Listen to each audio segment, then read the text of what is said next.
The Rich Boy by F. Scott Fitzgerald. Begin with an individual, and before you know it, you find that you have created a type. Begin with a type, and you find that you have created nothing. That is because we are all queer fish, queerer behind our faces and voices than we want anyone to know or than we know ourselves. When I hear a man proclaiming himself an average, honest, open fellow, I feel pretty sure that he has some definite and perhaps terrible abnormality which he has agreed to conceal, and his protestation of being average and honest and open is his way of reminding himself of his misprision. There are no types, no plurals. There is a rich boy, and this is his, and not his brother's story. All my life I have lived among his brothers, but this one has been my friend. Besides, if I wrote about his brothers, I should have to begin by attacking all the lies that the poor have told about the rich, and the rich have told about themselves. Such a wild structure they have erected that when we pick up a book about the rich, some instinct prepares us for unreality. Even the intelligent and impassioned reporters of life have made the country of the rich as unreal as fairyland. Let me tell you about the very rich. They are different from you and me. They possess and enjoy early, and it does something to them, makes them soft where we are hard, and cynical where we are trustful, in a way that, unless you were born rich, it is very difficult to understand. They think deep in their hearts that they are better than we are because we had to discover the compensations and refuges of life for ourselves. Even when they enter deep into our world or sink below us, they still think that they are better than we are. They are different. The only way I can describe young Anson Hunter is to approach him as if he were a foreigner and cling stubbornly to my point of view. If I accept this for a moment, I am lost. I have nothing to show but a preposterous movie. Chapter 2. Anson was the eldest of 6 children who would someday divide a fortune of $15 million, and he reached the age of reason. Is it 7? At the beginning of the century, when daring young women were already gliding along Fifth Avenue in electric mobiles. In those days, he and his brother had an English governess who spoke the language very clearly and crisply and well, so that the 2 boys grew to speak as she did. Their words and sentences were all crisp and clear, not run together as ours are. They didn't talk exactly like English children, but acquired an accent that is peculiar to fashionable people in the city of New York. In the summer, the 6 children were moved from the house on 71st Street to a big estate in northern Connecticut. It was not a fashionable locality. Anson's father wanted to delay as long as possible his children's knowledge of that side of life. He was a man somewhat superior to his class, which composed New York society, and to his period, which was the snobbish and formalized vulgarity of the Gilded Age, and he wanted his sons to learn habits of concentration and have sound constitutions and grow up into right living and successful men. He and his wife kept an eye on them as well as they were able until the 2 older boys went away to school. But in huge establishments, this is difficult. It was much simpler in the series of small and medium-sized houses in which my own youth was spent. I was never far out of the reach of my mother's voice, of the sense of her presence, her approval or disapproval. Anson's first sense of his superiority came to him when he realized the half-grudging American deference that was paid to him in the Connecticut village. The parents of the boys he played with always inquired after his father and mother, and were vaguely excited when their own children were asked to the Hunter's house. He accepted this as the natural state of things, and a sort of impatience with all groups of which he was not the center, in money, in position, in authority, remained with him for the rest of his life. He disdained to struggle with other boys for precedence. He expected it to be given him freely, and when it wasn't, he withdrew into his family. His family was sufficient, for in the East, money is still a somewhat feudal thing, a clan-forming thing. In the snobbish West, money separates families to form sets. At 18, when he went to New Haven, Anson was tall and thick-set, with a clear complexion and a healthy color from the ordered life he had led in school. His hair was yellow and grew in a funny way on his head. His nose was beaked. These 2 things kept him from being handsome, but he had a confident charm and a certain brusque style, and the upper-class men who passed him on the street knew without being told that he was a rich boy and had gone to one of the best schools. Nevertheless, His very superiority kept him from being a success in college. The independence was mistaken for egotism, and the refusal to accept Yale standards with the proper awe seemed to belittle all those who had. So, long before he graduated, he began to shift the center of his life to New York. He was at home in New York. There was his own house with the kind of servants you can't get anymore, and his own family of which, because of his good humor and a certain ability to make things go, he was rapidly becoming the center, and the debutante parties, and the correct manly world of the men's clubs, and the occasional wild spree with the gallant girls whom New Haven only knew from the fifth row. His aspirations were conventional enough. They included even the irreproachable shadow he would someday marry, but they differed from the aspirations of the majority of young men, in that there was no mist over them, none of that quality which is variously known as idealism or illusion. Anson accepted without reservation the world of high finance and high extravagance, of divorce and dissipation, of snobbery and of privilege. Most of our lives end as a compromise. It was as a compromise that his life began. He and I first met in the late summer of 1917 when he was just out of Yale and, like the rest of us, was swept up into the systematized hysteria of the war. In the blue-green uniform of the Naval Aviation, he came down to Pensacola, where the hotel orchestras played "I'm Sorry, Dear," and we young officers danced with the girls. Everyone liked him, and though he ran with the drinkers and wasn't an especially good pilot, even the instructors treated him with a certain respect. He was always having long talks with them in his confident, logical voice, talks which ended by his getting himself, or, more frequently, another officer, out of some impending trouble. He was convivial, bawdy, robustly avid for pleasure, and we were all surprised when he fell in love with a conservative and rather proper girl. Her name was Paula Legendra, a dark, serious beauty from somewhere in California. Her family kept a winter residence just outside of town, and in spite of her primness, she was enormously popular. There is a large class of men whose egotism can't endure humor in a woman. But Anson wasn't that sort, and I couldn't understand the attraction of her sincerity. That was the thing to say about her. For his keen and somewhat sardonic mind, nevertheless, they fell in love, and on her terms. He no longer joined the twilight gathering at the DeSoto bar, and whenever they were seen together they were engaged in a long, serious dialogue, which must have gone on several weeks. Long afterward he told me that it was not about anything in particular, but was composed on both sides of immature and even meaningless statements. The emotional content that gradually came to fill it grew up not out of the words but out of its enormous seriousness. It was a sort of hypnosis. Often it was interrupted, giving way to that emasculated humor we call fun. When they were alone it was resumed again, solemn, low-keyed, and pitched so as to give each other a sense of unity in feeling and thought. They came to resent any interruptions of it, to be unresponsive to facetiousness about life, even to the mild cynicism of their contemporaries. They were only happy when the dialogue was going on, and its seriousness bathed them like the amber glow of an open fire. Toward the end there came an interruption they did not resent. It began to be interruption by passion.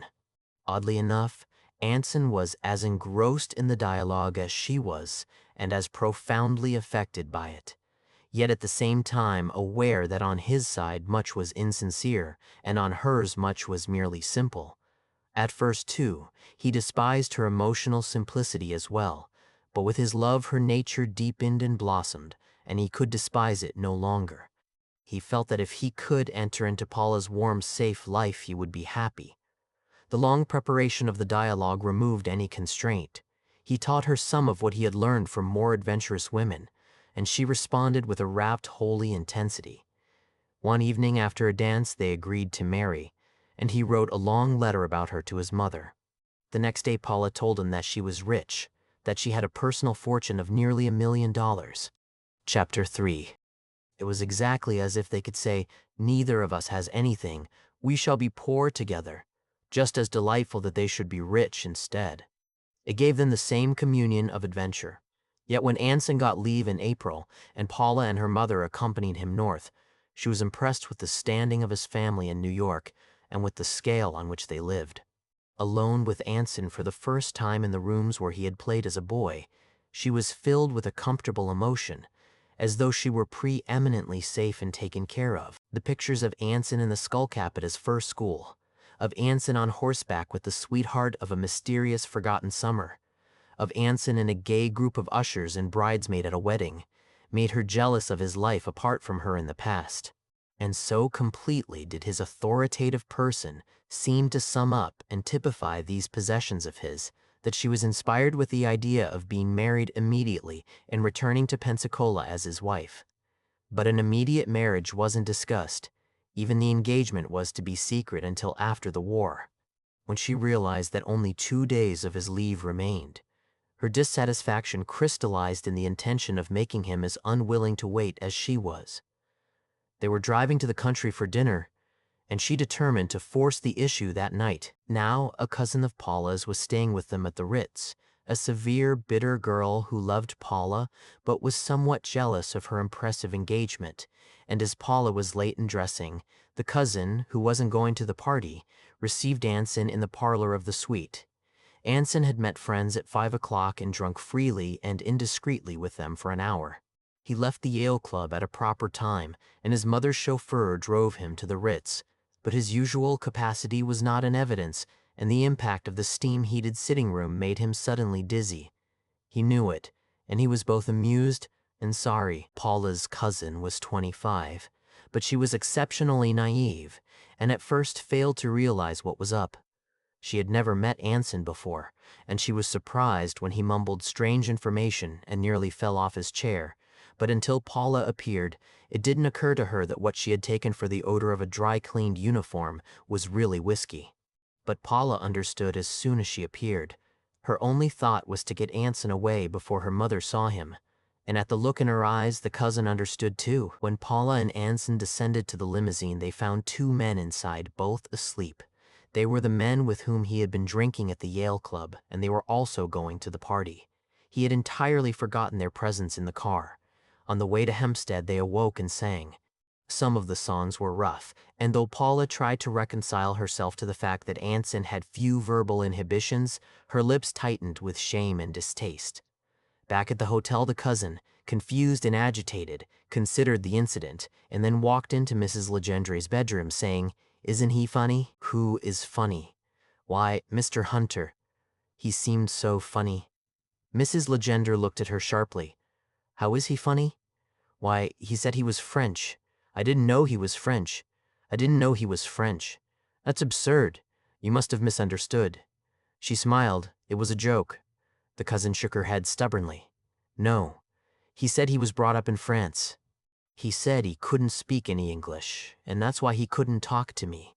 And he couldn't." Mrs. Legendre looked away with impatience just as the cousin added thoughtfully, "Perhaps it was because he was so drunk," and walked out of the room. This curious report was true. Anson, finding his voice thick and uncontrollable, had taken the unusual refuge of announcing that he spoke no English.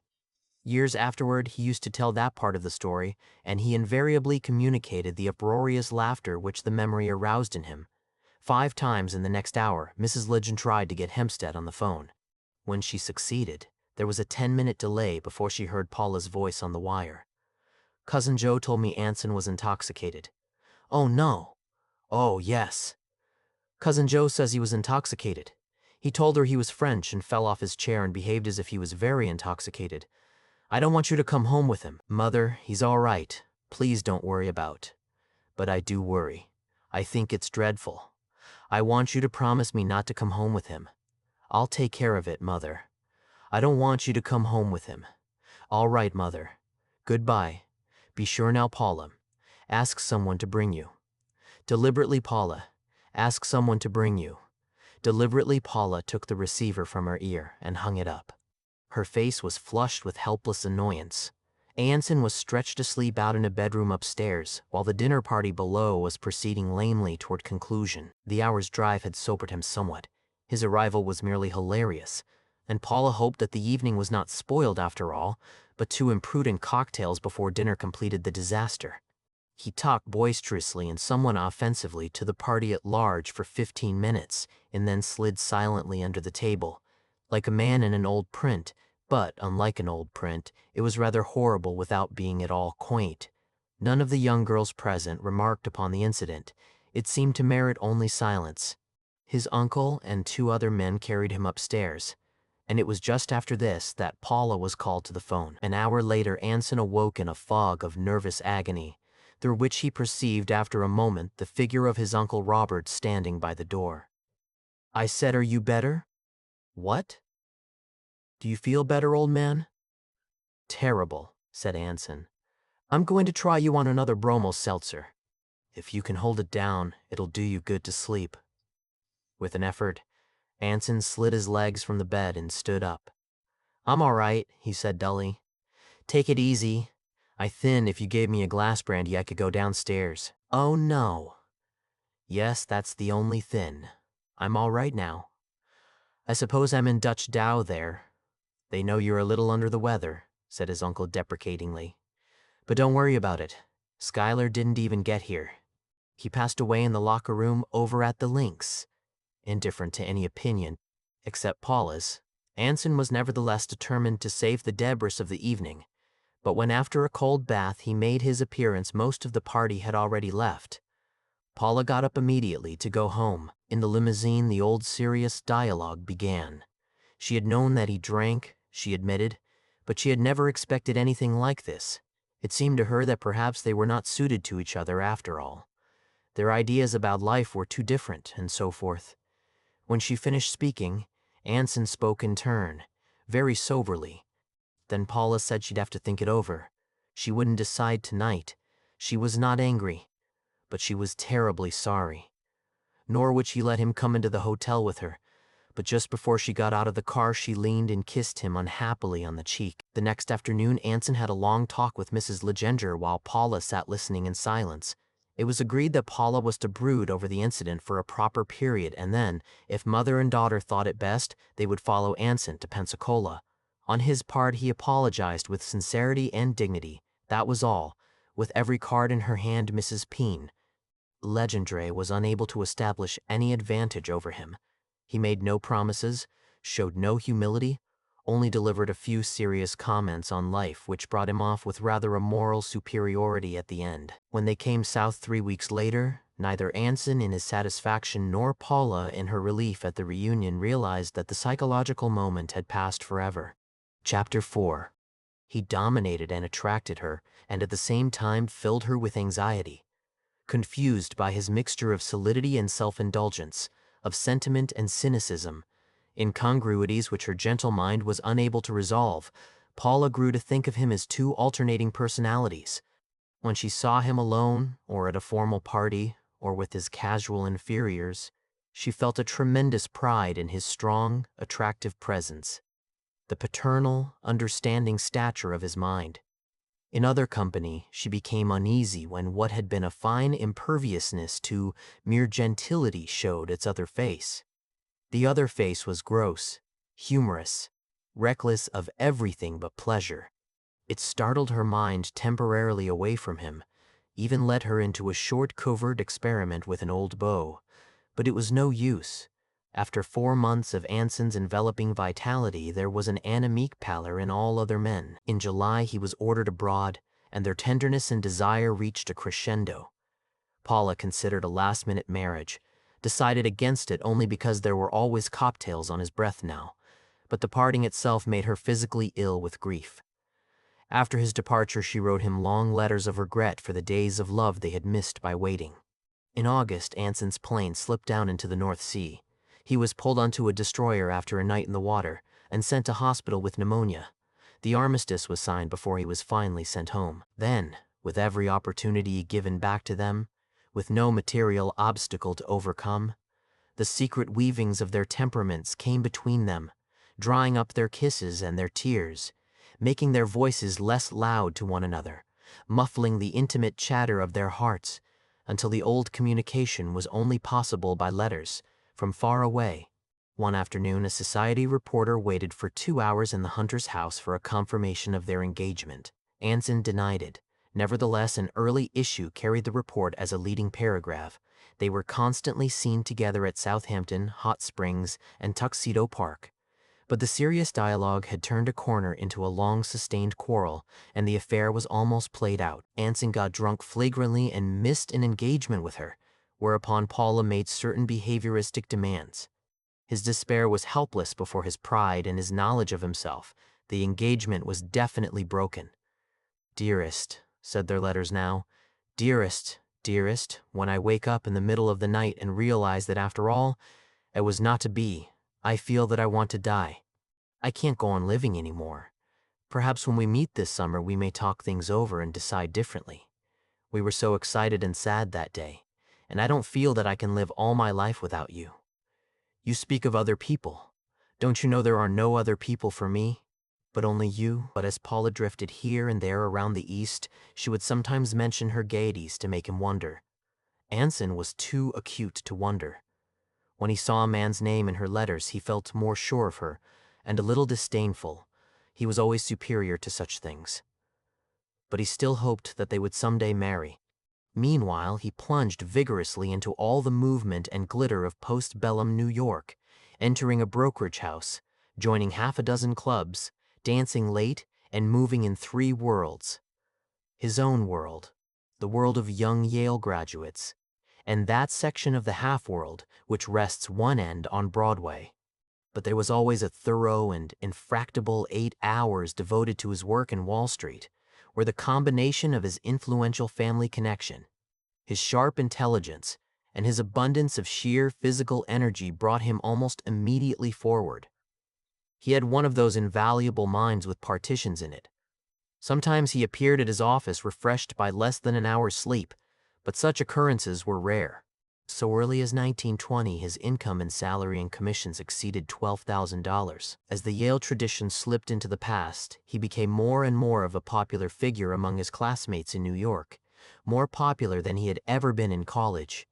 He lived in a great house and had the means of introducing young men into other great houses. Moreover, his life already seemed secure, while theirs, for the most part, had arrived again at precarious beginnings. They commenced to turn to him for amusement and escape, and Anson responded readily, taking pleasure in helping people and arranging their affairs. There were no men in Paula's letters now, but a note of tenderness ran through them that had not been there before.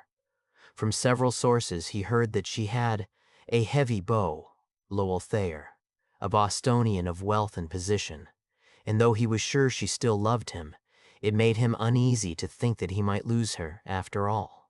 Save for one unsatisfactory day, she had not been in New York for almost 5 months, and as the rumors multiplied, he became increasingly anxious to see her. In February, he took his vacation and went down to Florida.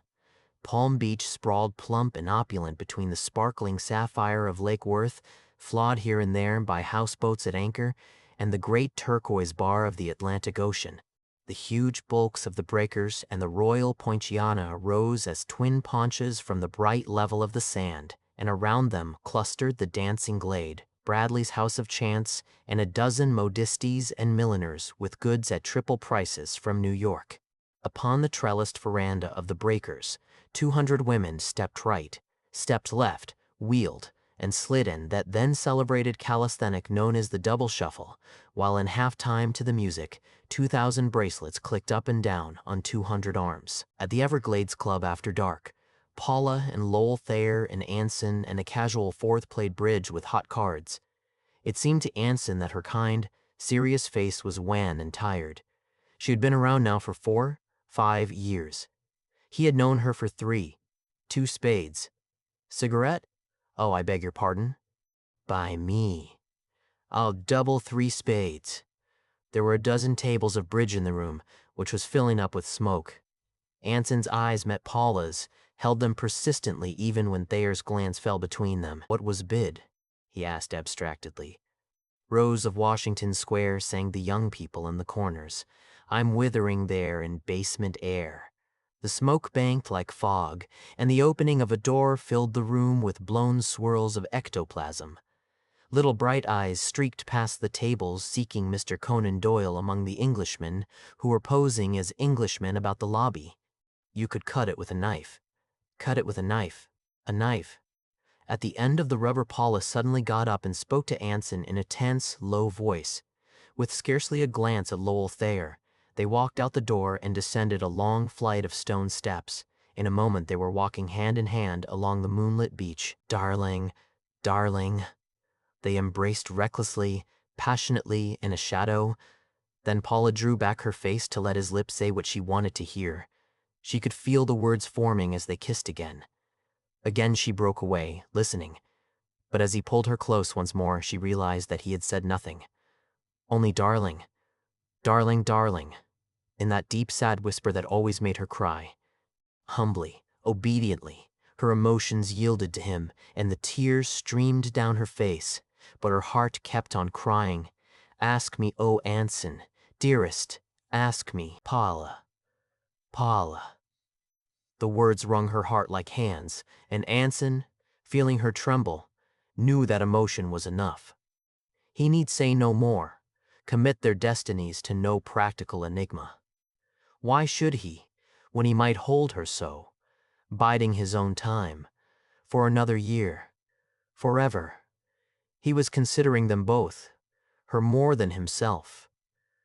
For a moment, when she said suddenly that she must go back to her hotel, he hesitated, thinking, first, this is the moment after all, and then, no, let it wait. She is mine. He had forgotten that Paula too was worn away inside with the strain of 3 years. Her mood passed forever in the night. He went back to New York next morning filled with a certain restless dissatisfaction. Late in April, without warning, he received a telegram from Bar Harbor in which Paula told him that she was engaged to Lowell Thayer and that they would be married immediately in Boston.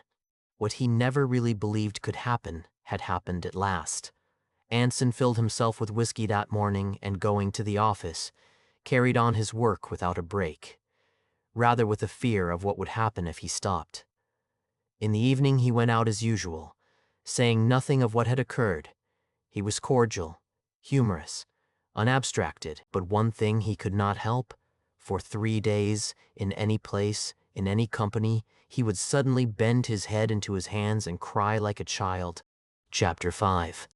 In 1922, when Anson went abroad with a junior partner to investigate some London loans, the journey intimated that he was to be taken into the firm. He was 27 now, a little heavy without being definitely stout, and with a manner older than his years. Old people and young people liked him and trusted him, and mothers felt safe when their daughters were in his charge, for he had a way, when he came into a room, of putting himself on a footing with the oldest and most conservative people there. "You and I," he seemed to say, "we're solid. We understand." He had an instinctive and rather charitable knowledge of the weaknesses of men and women, and, like a priest, it made him the more concerned for the maintenance of outward forms. It was typical of him that every Sunday morning he taught in a fashionable Episcopal Sunday school, even though a cold shower and a quick change into a cutaway coat were all that separated him from the wild night before. After his father's death, he was the practical head of his family and, in effect, guided the destinies of the younger children. Through a complication, his authority did not extend to his father's estate, which was administrated by his Uncle Robert, who was the horsey member of the family, a good-natured, hard-drinking member of that set which centers about Wheatley Hills. Uncle Robert and his wife, Edna, had been great friends of Anson's youth, and the former was disappointed when his nephew's superiority failed to take a horsey form. He backed him for a city club which was the most difficult in America to enter. One could only join if one's family had helped to build up New York, or, in other words, were rich before 1880, and when Anson, after his election, neglected it for the Yale Club, Uncle Robert gave him a little talk on the subject. But when on top of that Anson declined to enter Robert Hunter's own conservative and somewhat neglected brokerage house, his manner grew cooler. Like a primary teacher who has taught all he knew, he slipped out of Anson's life. There were so many friends in Anson's life, scarcely one for whom he had not done some unusual kindness, and scarcely one whom he did not occasionally embarrass by his bursts of rough conversation or his habit of getting drunk whenever and however he liked. It annoyed him when anyone else blundered in that regard. About his own lapses he was always humorous. Odd things happened to him and he told them with infectious laughter. "I was working in New York that spring, and I used to lunch with him at the Yale Club, which my university was sharing until the completion of our own. I had read of Paula's marriage, and one afternoon, when I asked him about her, something moved him to tell me the story. After that, he frequently invited me to family dinners at his house and behaved as though there was a special relation between us, as though with his confidence a little of that consuming memory had passed into me. I found that despite the trusting mothers, his attitude toward girls was not indiscriminately protective. It was up to the girl. If she showed an inclination toward looseness, she must take care of herself even with him. Life, he would explain sometimes, has made a cynic of me. By life he meant Paula. Sometimes, especially when he was drinking, it became a little twisted in his mind, and he thought that she had callously thrown him over. This cynicism, or rather his realization that naturally fast girls were not worth sparing, led to his affair with Dolly Carger. It wasn't his only affair in those years, but it came nearest touching him deeply, and it had a profound effect upon his attitude toward life. Dolly was the daughter of a notorious publicist who had married into society. She herself grew up into the junior league, came out at the plaza, and went to the assembly. And only a few old families like the Hunters could question whether or not she belonged, for her picture was often in the papers, and she had more enviable attention than many girls who undoubtedly did. She was dark-haired, with carmine lips and a high, lovely color, which she concealed under pinkish gray powder all through the first year out. Because high color was unfashionable, Victorian pale was the thing to be. She wore black, severe suits and stood with her hands in her pockets leaning a little forward, with a humorous restraint on her face. She danced exquisitely. Better than anything she liked to dance, better than anything except making love. Since she was 10, she had always been in love and, usually, with some boy who didn't respond to her. Those who did, and there were many, bored her after a brief encounter, but for her failures she reserved the warmest spot in her heart. When she met them, she would always try once more. Sometimes she succeeded. More often she failed. It never occurred to this gypsy of the unattainable that there was a certain resemblance in those who refused to love her. They shared a hard intuition that saw through to her weakness. Not a weakness of emotion, but a weakness of rudder. Anson perceived this when he first met her, less than a month after Paula's marriage. He was drinking rather heavily, and he pretended for a week that he was falling in love with her. Then he dropped her abruptly and forgot. Immediately he took up the commanding position in her heart. Like so many girls of that day, Dolly was slackly and indiscreetly wild. The unconventionality of a slightly older generation had been simply one facet of a post-war movement to discredit obsolete manners. Dolly's was both older and shabbier, and she saw in Anson the two extremes which the emotionally shiftless woman seeks, an abandon to indulgence alternating with a protective strength. In his character, she felt both the sybarite and the solid rock, and these two satisfied every need of her nature. She felt that it was going to be difficult, but she mistook the reason.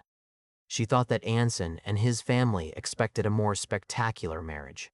But she guessed immediately that her advantage lay in his tendency to drink. They met at the large debutante dances, but as her infatuation increased, they managed to be more and more together.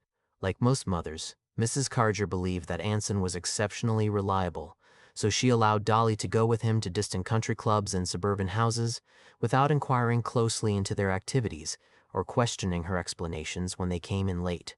At first, these explanations might have been accurate, but Dolly's worldly ideas of capturing Anson were soon engulfed in the rising sweep of her emotion. Kisses in the back of taxis and motor cars were no longer enough. They did a curious thing.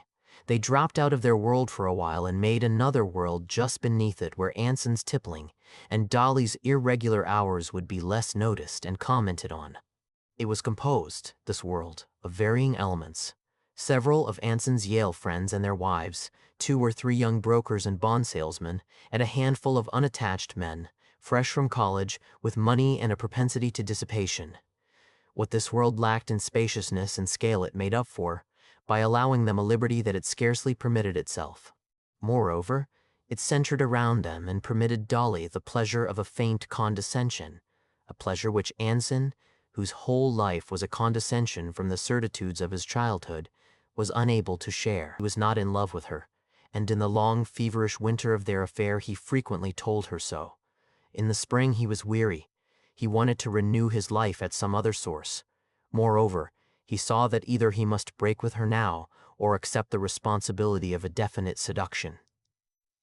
Her family's encouraging attitude precipitated his decision. One evening, when Mr. Carger knocked discreetly at the library door to announce that he had left a bottle of old brandy in the dining room, Anson felt that life was hemming him in. That night he wrote her a short letter in which he told her that he was going on his vacation, and that in view of all the circumstances they had better meet no more. It was June. His family had closed up the house and gone to the country, so he was living temporarily at the Yale Club. I had heard about his affair with Dolly as it developed, accounts salted with humor, for he despised unstable women, and granted them no place in the social edifice in which he believed. And when he told me that night that he was definitely breaking with her, I was glad. I had seen Dolly here and there, and each time with a feeling of pity at the hopelessness of her struggle and of shame at knowing so much about her that I had no right to know. She was what is known as a pretty little thing, but there was a certain recklessness which rather fascinated me. Her dedication to the goddess of waste would have been less obvious had she been less spirited. She would most certainly throw herself away, but I was glad when I heard that the sacrifice would not be consummated in my sight. Anson was going to leave the letter of farewell at her house next morning. It was one of the few houses left open in the Fifth Avenue district, and he knew that the Cargers, acting upon erroneous information from Dolly, had foregone a trip abroad to give their daughter her chance. As he stepped out the door of the Yale Club in the Madison Avenue, the postman passed him, and he followed back inside. The first letter that caught his eye was in Dolly's hand. He knew what it would be. A lonely and tragic monologue, full of the reproaches he knew, the invoked memories, the I wonder ifs, all the immemorial intimacies that he had communicated to Paula Legendre in what seemed another age. Thumbing over some bills, he brought it on top again and opened it. To his surprise, it was a short, somewhat formal note which said that Dolly would be unable to go to the country with him for the weekend because Perry Hull from Chicago had unexpectedly come to town. It added that Anson had brought this on himself. If I felt that you loved me as I love you, I would go with you at any time, any place, but Perry is so nice, and he so much wants me to marry him. Anson smiled contemptuously. He had had experience with such decoy epistles. Moreover, he knew how Dolly had labored over this plan, probably sent for the faithful Perry and calculated the time of his arrival, even labored over the note so that it would make him jealous without driving him away. Like most compromises, it had neither force nor vitality, but only a timorous despair. Suddenly he was angry. He sat down in the lobby and read it again. Then he went to the phone, called Dolly and told her in his clear, compelling voice that he had received her note and would call for her at 5 o'clock as they had previously planned. Scarcely waiting for the pretended uncertainty of her. "Perhaps I can see you for an hour." He hung up the receiver and went down to his office. On the way, he tore his own letter into bits and dropped it in the street. He was not jealous. She meant nothing to him. But at her pathetic ruse, everything stubborn and self-indulgent in him came to the surface. It was a presumption from a mental inferior, and it could not be overlooked. If she wanted to know to whom she belonged, she would see. He was on the doorstep at 5:15. Dolly was dressed for the street, and he listened in silence to the paragraph of, "I can only see you for an hour," which she had begun on the phone. "Put on your hat, Dolly," he said. "We'll take a walk." They strolled up Madison Avenue and over to Fifth while Anson's shirt dampened upon his portly body in the deep heat. He talked little, scolding her, making no love to her, but before they had walked 6 blocks she was his again, apologizing for the note, offering not to see Perry at all as an atonement, offering anything. She thought that he had come because he was beginning to love her. "I'm hot," he said when they reached 71st Street. "This is a winter suit. If I stop by the house and change, would you mind waiting for me downstairs? I'll only be a minute." She was happy. The intimacy of his being hot, of any physical fact about him, thrilled her. When they came to the iron-grated door and Anson took out his key, she experienced a sort of delight. Downstairs it was dark, and after he ascended in the lift, Dolly raised a curtain and looked out through opaque lace at the houses over the way. She heard the lift machinery stop, and with the notion of teasing him, pressed the button that brought it down.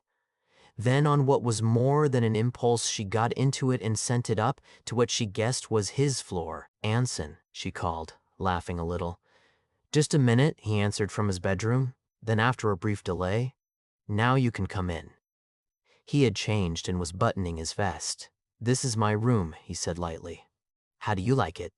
She caught sight of Paula's picture on the wall and stared at it in fascination, just as Paula had stared at the pictures of Anson's childish sweethearts 5 years before. She knew something about Paula. Sometimes she tortured herself with fragments of the story. Suddenly she came close to Anson, raising her arms. They embraced. Outside the area window, a soft artificial twilight already hovered, though the sun was still bright on a back roof across the way. In half an hour, the room would be quite dark. The uncalculated opportunity overwhelmed them, made them both breathless, and they clung more closely. It was imminent, inevitable. Still holding one another, they raised their heads. Their eyes fell together upon Paula's picture, staring down at them from the wall. Suddenly Anson dropped his arms, and sitting down at his desk, tried the drawer with a bunch of keys. "Like a drink?" he asked in a gruff voice. "No, Anson." He poured himself half a tumbler of whiskey, swallowed it, and then opened the door into the hall. "Come on," he said. Dolly hesitated. "Anson, I'm going to the country with you tonight, after all. You understand that, don't you?" "Of course," he answered brusquely. In Dolly's car, they rode on to Long Island, closer in their emotions than they had ever been before. They knew what would happen. Not with Paula's face to remind them that something was lacking, but when they were alone in the still, hot Long Island night. They did not care. The estate in Port Washington, where they were to spend the weekend, belonged to a cousin of Anson's who had married a Montana copper operator. An interminable drive began at the lodge and twisted under imported poplar saplings toward a huge, pink, Spanish house. Anson had often visited there before. After dinner, they danced at the Lynx Club. About midnight, Anson assured himself that his cousins would not leave before 2. Then he explained that Dolly was tired. He would take her home and return to the dance later. Trembling a little with excitement, they got into a borrowed car together and drove to Port Washington. As they reached the lodge, he stopped and spoke to the night watchman. "When are you making a round, Carl?" "Right away." "Then you'll be here till everybody's in?" "Yes, sir." "All right. Listen, if any automobile, no matter whose it is, turns in at this gate, I want you to phone the house immediately." He put a $5 bill into Carl's hand. "Is that clear?" "Yes, Mr. Anson." Being of the old world, he neither winked nor smiled. Yet Dolly sat with her face turned slightly away.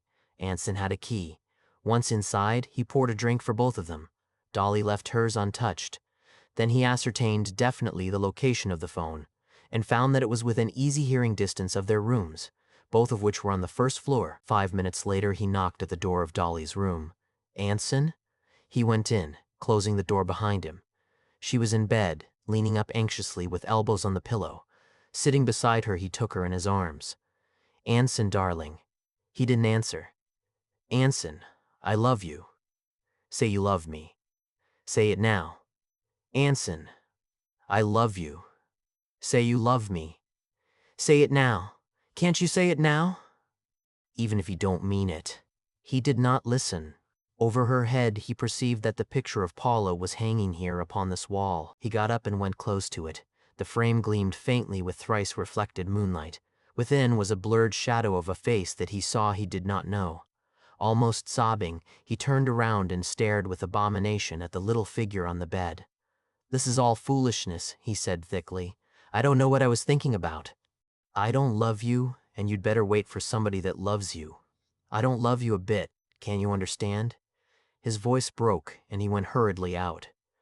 Back in the salon, he was pouring himself a drink with uneasy fingers, when the front door opened suddenly, and his cousin came in. "Why, Anson, I hear Dolly's sick," she began solicitously. "I hear she's sick." "It was nothing," he interrupted, raising his voice so that it would carry into Dolly's room. "She was a little tired. She went to bed." For a long time afterward, Anson believed that a protective God sometimes interfered in human affairs. But Dolly Carger, lying awake and staring at the ceiling, never again believed in anything at all. Chapter 6. When Dolly married during the following autumn, Anson was in London on business. Like Paula's marriage, it was sudden, but it affected him in a different way. At first he felt that it was funny, and had an inclination to laugh when he thought of it. Later it depressed him. It made him feel old. There was something repetitive about it. Why Paula and Dolly had belonged to different generations. He had a foretaste of the sensation of a man of 40 who hears that the daughter of an old flame has married. He wired congratulations and, as was not the case with Paula, they were sincere. He had never really hoped that Paula would be happy. When he returned to New York, he was made a partner in the firm and, as his responsibilities increased, he had less time on his hands. The refusal of a life insurance company to issue him a policy made such an impression on him that he stopped drinking for a year and claimed that he felt better physically, though I think he missed the convivial recounting of those Selene-esque adventures which, in his early 20s, had played such a part of his life. But he never abandoned the Yale Club. He was a figure there, a personality, and the tendency of his class, who were now 7 years out of college, to drift away to more sober haunts was checked by his presence. His day was never too full, nor his mind too weary to give any sort of aid to anyone who asked it. What had been done at first through pride and superiority had become a habit and a passion. And there was always something, a younger brother in trouble at New Haven, a quarrel to be patched up between a friend and his wife, a position to be found for this man, an investment for that. But his specialty was the solving of problems for young married people. Young married people fascinated him, and their apartments were almost sacred to him. He knew the story of their love affair, advised them where to live and how, and remembered their babies' names. Toward young wives his attitude was circumspect. He never abused the trust which their husbands, strangely enough in view of his unconcealed irregularities, invariably reposed in him. He came to take a vicarious pleasure in happy marriages and to be inspired to an almost equally pleasant melancholy by those that went astray. Not a season passed that he did not witness the collapse of an affair that perhaps he himself had fathered. When Paula was divorced and almost immediately remarried to another Bostonian, he talked about her to me all one afternoon. He would never love anyone as he had loved Paula, but he insisted that he no longer cared. "I'll never marry," he came to say.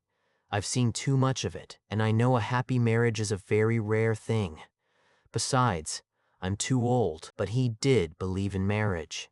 Like all men who spring from a happy and successful marriage, he believed in it passionately. Nothing he had seen would change his belief. His cynicism dissolved upon it like air. But he did really believe he was too old. At 28, he began to accept with equanimity the prospect of marrying without romantic love. He resolutely chose a New York girl of his own class, pretty, intelligent, congenial, above reproach, and set about falling in love with her. The things he had said to Paula with sincerity, to other girls with grace, he could no longer say at all without smiling, or with the force necessary to convince. "When I'm 40, he told his friends, "I'll be ripe. I'll fall for some chorus girl like the rest." Nevertheless, he persisted in his attempt. His mother wanted to see him married, and he could now well afford it.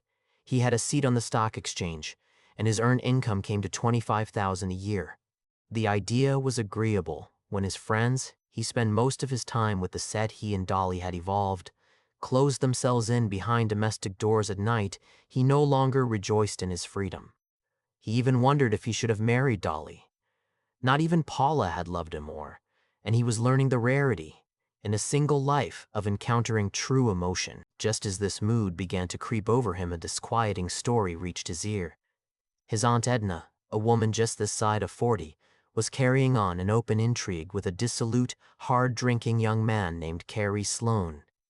Everyone knew of it except Anson's Uncle Robert, who for 15 years had talked long in clubs and taken his wife for granted. Anson heard the story again and again with increasing annoyance. Something of his old feeling for his uncle came back to him, a feeling that was more than personal, a reversion toward that family solidarity on which he had based his pride. His intuition singled out the essential point of the affair, which was that his uncle shouldn't be hurt. It was his first experiment in unsolicited meddling. But with his knowledge of Edna's character, he felt that he could handle the matter better than a district judge or his uncle. His uncle was in hot springs. Anson traced down the sources of the scandal so that there should be no possibility of mistake, and then he called Edna and asked her to lunch with him at the plaza next day. Something in his tone must have frightened her, for she was reluctant, but he insisted, putting off the date until she had no excuse for refusing. She met him at the appointed time in the plaza lobby, a lovely, faded, gray-eyed blonde in a coat of Russian sable. 5 great rings, cold with diamonds and emeralds, sparkled on her slender hands. It occurred to Anson that it was his father's intelligence and not his uncle's that had earned the fur and the stones, the rich brilliance that buoyed up her passing beauty. Though Edna scented his hostility, she was unprepared for the directness of his approach. "Edna, I'm astonished at the way you've been acting," he said in a strong, frank voice. "At first I couldn't believe it." "Believe what?" she demanded sharply. "You needn't pretend with me, Edna. I'm talking about Carrie Sloane. Aside from any other consideration, I didn't think you could treat Uncle Robert." "Now look here, Anson," she began angrily, but his peremptory voice broke through hers. "And your children in such a way. You've been married 18 years, and you're old enough to know better. You can't talk to me like that. Yes, I can. Uncle Robert has always been my best friend." He was tremendously moved. He felt a real distress about his uncle, about his 3 young cousins. Edna stood up, leaving her crab flake cocktail untasted. "This is the silliest thing. Very well, if you won't listen to me, I'll go to Uncle Robert and tell him the whole story. He's bound to hear it sooner or later, and afterward I'll go to old Moses Sloane." Edna faltered back into her chair. "Don't talk so loud," she begged him. Her eyes blurred with tears. "You have no idea how your voice carries. You might have chosen a less public place to make all these crazy accusations." He didn't answer. "Oh, you never liked me, I know," she went on. "You're just taking advantage of some silly gossip to try and break up the only interesting friendship I've ever had." "What did I ever do to make you hate me so?" Still Anson waited. There would be the appeal to his chivalry, then to his pity, finally to his superior sophistication. When he had shouldered his way through all these, there would be admissions, and he could come to grips with her. By being silent, by being impervious, by returning constantly to his main weapon, which was his own true emotion, he bullied her into frantic despair as the luncheon hour slipped away. At 2 o'clock, she took out a mirror and a handkerchief, shined away the marks of her tears, and powdered the slight hollows where they had lain. She had agreed to meet him at her own house at 5. When he arrived, she was stretched on a chaise longue, which was covered with cretonne for the summer, and the tears he had called up at luncheon seemed still to be standing in her eyes. Then he was aware of Carrie Sloane's dark, anxious presence upon the cold hearth. "What's this idea of yours?" broke out Sloane immediately. "I understand you invited Edna to lunch and then threatened her on the basis of some cheap scandal." Anson sat down. "I have no reason to think it's only scandal. I hear you're going to take it to Robert Hunter and to my father." Anson nodded. "Either you break it off or I will," he said. "What goddamn business is it of yours, Hunter?" "Don't lose your temper, Carrie," said Edna nervously. "It's only a question of showing him how absurd." "For one thing, it's my name that's being handed around," interrupted Anson. "That's all that concerns you, Carrie. Edna isn't a member of your family. She most certainly is." His anger mounted. "Why? She owes this house and the rings on her fingers to my father's brains. When Uncle Robert married her, she didn't have a penny." They all looked at the rings, as if they had a significant bearing on the situation. Edna made a gesture to take them from her hand. "I guess they're not the only rings in the world," said Sloane. "Oh, this is absurd," cried Edna. "Anson, will you listen to me? I found out how the silly story started. It was a maid I discharged who went right to the Chilichevs. All these Russians pump things out of their servants and then put a false meaning on them." She brought down her fist angrily on the table. And after Tom lent them the limousine for a whole month when we were south last winter. Do you see? Demanded Sloane eagerly. This maid got hold of the wrong end of the thing. She knew that Edna and I were friends, and she carried it to the Chilichevs. In Russia, they assume that if a man and a woman. He enlarged the theme to a disquisition upon social relations in the Caucasus. If that's the case, it better be explained to Uncle Robert, said Anson dryly, so that when the rumors do reach him, he'll know they're not true. Adopting the method he had followed with Edna at luncheon, he let them explain it all away. He knew that they were guilty and that presently they would cross the line from explanation into justification and convict themselves more definitely than he could ever do. By 7, they had taken the desperate step of telling him the truth: Robert Hunter's neglect, Edna's empty life, the casual dalliance that had flamed up into passion, but like so many true stories, it had the misfortune of being old, and its enfeebled body beat helplessly against the armor of Anson's will. The threat to go to Sloane's father sealed their helplessness. For the latter, a retired cotton broker out of Alabama, was a notorious fundamentalist who controlled his son by a rigid allowance and the promise that at his next vagary, the allowance would stop forever. They dined at a small French restaurant, and the discussion continued. At one time, Sloane resorted to physical threats. A little later, they were both imploring him to give them time. But Anson was obdurate. He saw that Edna was breaking up, and that her spirit must not be refreshed by any renewal of their passion. At 2 o'clock in a small nightclub on 53D Street, Edna's nerves suddenly collapsed, and she cried to go home. Sloane had been drinking heavily all evening, and he was faintly maudlin, leaning on the table and weeping a little with his face in his hands. Quickly, Anson gave them his terms. Sloane was to leave town for 6 months, and he must be gone within 48 hours. When he returned, there was to be no resumption of the affair, but at the end of a year Edna might, if she wished, tell Robert Hunter that she wanted a divorce, and go about it in the usual way. He paused, gaining confidence from their faces for his final word.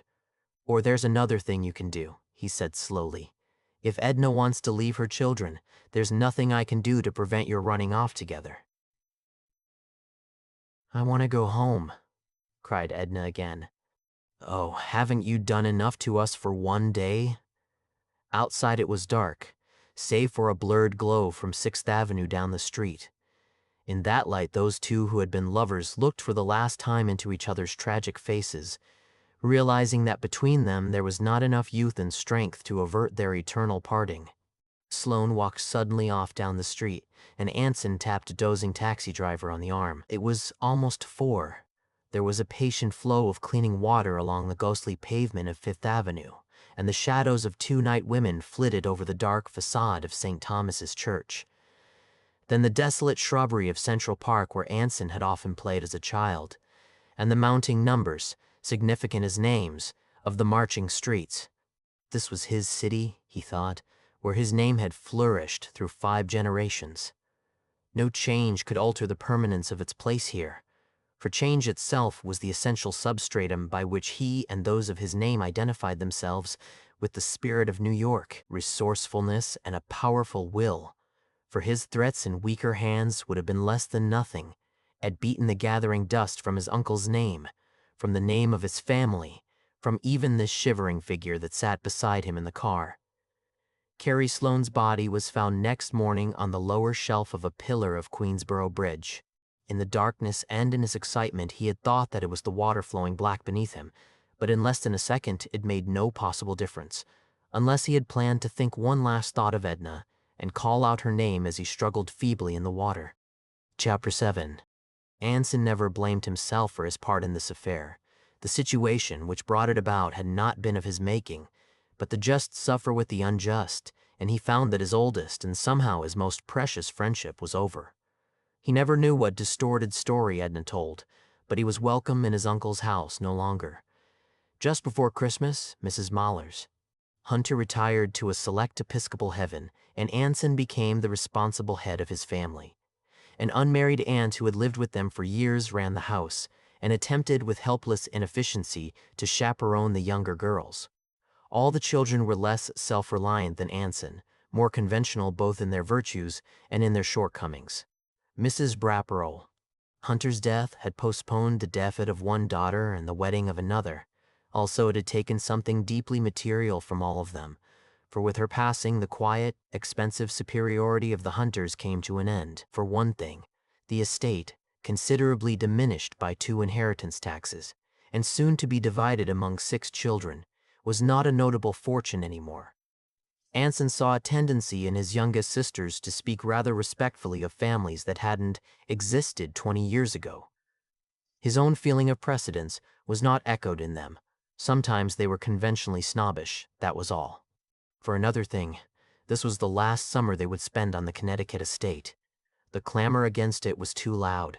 Who wants to waste the best months of the year shut up in that dead old town? Reluctantly, he yielded.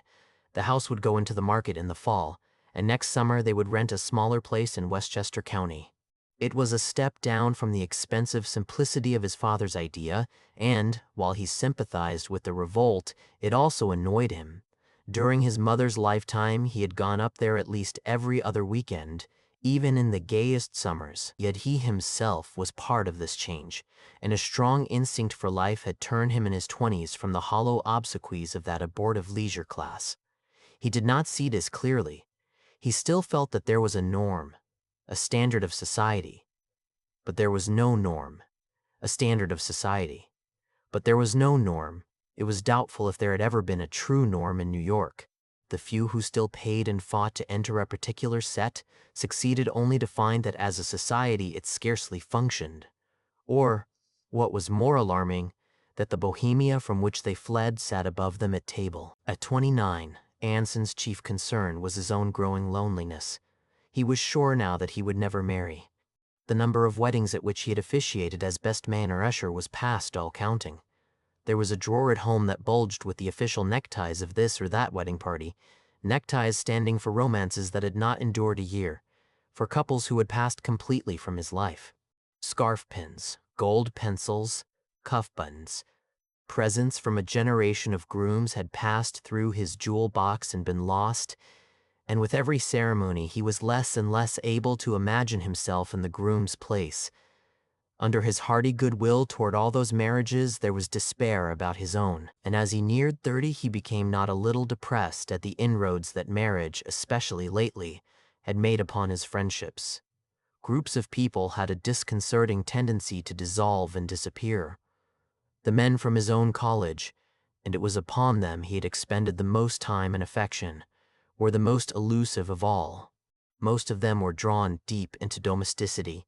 2 were dead, 1 lived abroad, 1 was in Hollywood writing continuities for pictures that Anson went faithfully to see.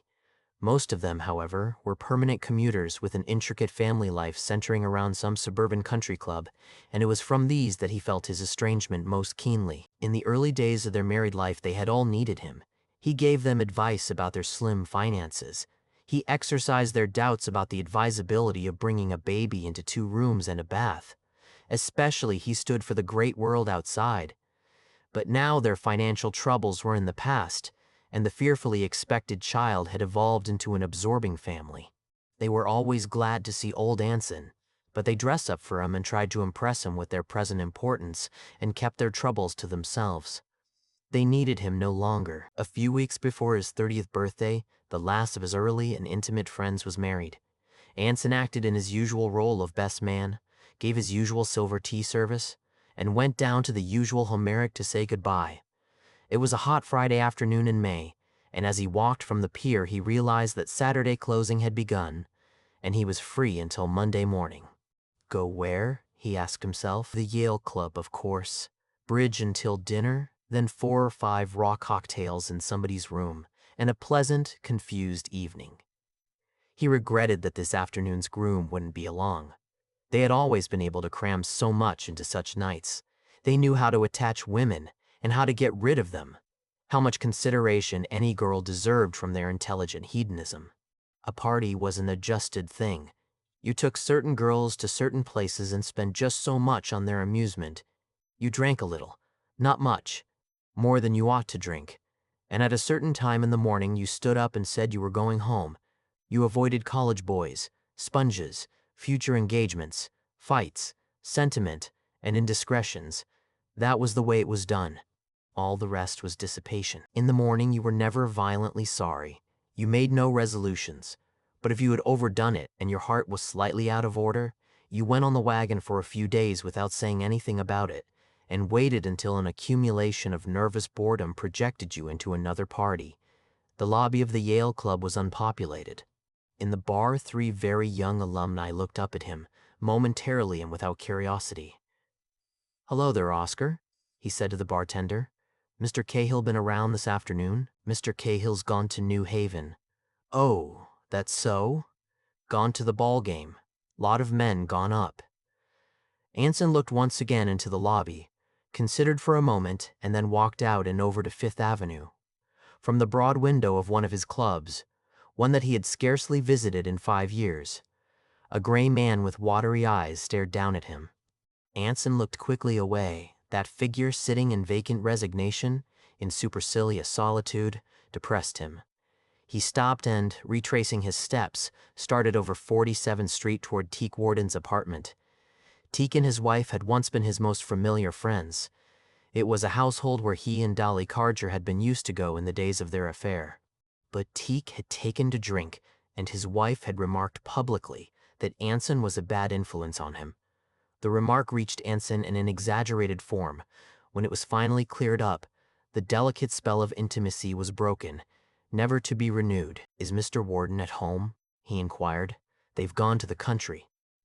The fact unexpectedly cut at him. They were gone to the country, and he hadn't known. 2 years before, he would have known the date, the hour, come up at the last moment for a final drink, and planned his first visit to them. Now they had gone without a word. Anson looked at his watch and considered a weekend with his family, but the only train was a local that would jolt through the aggressive heat for 3 hours, and tomorrow in the country, and Sunday, he was in no mood for porch bridge with polite undergraduates and dancing after dinner at a rural roadhouse, a diminutive of gaiety which his father had estimated too well. "Oh no," he said to himself. No. He was a dignified, impressive young man, rather stout now, but otherwise unmarked by dissipation. He could have been cast for a pillar of something. At times you were sure it was not society. At others, nothing else, for the law, for the church. He stood for a few minutes motionless on the sidewalk in front of a 47th Street apartment house. For almost the first time in his life he had nothing whatever to do. Then he began to walk briskly up Fifth Avenue, as if he had just been reminded of an important engagement there.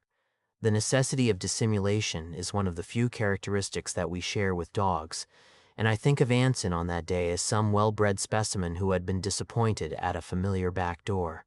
He was going to see Nick, once a fashionable bartender in demand at all private dances, and now employed in cooling non-alcoholic champagne among the labyrinthine cellars of the Plaza Hotel. "Nick," he said, "what's happened to everything?" "Dead," Nick said. "Make me a whiskey sour." Anson handed a pint bottle over the counter. "Nick, the girls are different. I had a little girl in Brooklyn and she got married last week without letting me know." "That a fact?" "Ha ha," responded Nick diplomatically. "Slipped it over on you." "Absolutely," said Anson. "And I was out with her the night before." "Ha ha ha," said Nick. "Ha ha ha. Do you remember the wedding, Nick, in Hot Springs where I had the waiters and the musicians singing God Save the King? Now where was that, Mr. Hunter?" Nick concentrated doubtfully. "Seems to me that was." Next concentrated doubtfully. "Seems to me that was. Next time they were back for more. And I began to wonder how much I'd paid them," continued Anson. "Seems to me that was at Mr. Trenholme's wedding." "Don't know him," said Anson decisively. He was offended that a strange name should intrude upon his reminiscences. Nick perceived this. He admitted. "I ought to know that. It was one of your crowd, break-ins." "Baker?" "Baker," said Anson responsively.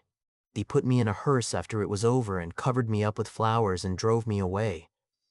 "Ha ha ha," said Nick. "Ha ha." Nick's simulation of the old family servant paled presently, and Anson went upstairs to the lobby. He looked around. His eyes met the glance of an unfamiliar clerk at the desk, then fell upon a flower from the morning's marriage, hesitating in the mouth of a brass cuspidor. He went out and walked slowly toward the blood-red sun over Columbus Circle. Suddenly he turned around and, retracing his steps to the plaza, immured himself in a telephone booth. Later, he said that he tried to get me 3 times that afternoon, that he tried everyone who might be in New York, men and girls he had not seen for years, an artist's model of his college days whose faded number was still in his address book. Central told him that even the exchange existed no longer. At length his quest roved into the country, and he held brief disappointing conversations with emphatic butlers and maids. So-and-so was out, riding, swimming, playing golf, sailed to Europe last week. Who shall I say phoned? It was intolerable that he should pass the evening alone. The private reckonings which one plans for a moment of leisure lose every charm when the solitude is enforced. There were always women of a sort, but the ones he knew had temporarily vanished, and to pass a New York evening in the hired company of a stranger never occurred to him. He would have considered that that was something shameful and secret, the diversion of a traveling salesman in a strange town. Anson paid the telephone bill. The girl tried unsuccessfully to joke with him about its size, and for the second time that afternoon started to leave the plaza and go he knew not where. Near the revolving door, the figure of a woman, obviously with child, stood sideways to the light. A sheer beige cape fluttered at her shoulders when the door turned, and each time, she looked impatiently toward it, as if she were weary of waiting. At the first sight of her, a strong, nervous thrill of familiarity went over him. But not until he was within 5 feet of her did he realize that it was Paula. Why Anson Hunter? His heart turned over. Why, Paula? Why, this is wonderful. I can't believe it, Anson. She took both his hands, and he saw in the freedom of the gesture that the memory of him had lost poignancy to her. But not to him. He felt that old mood that she evoked in him stealing over his brain, that gentleness with which he had always met, her optimism as if afraid to mar its surface. We're at Rye for the summer.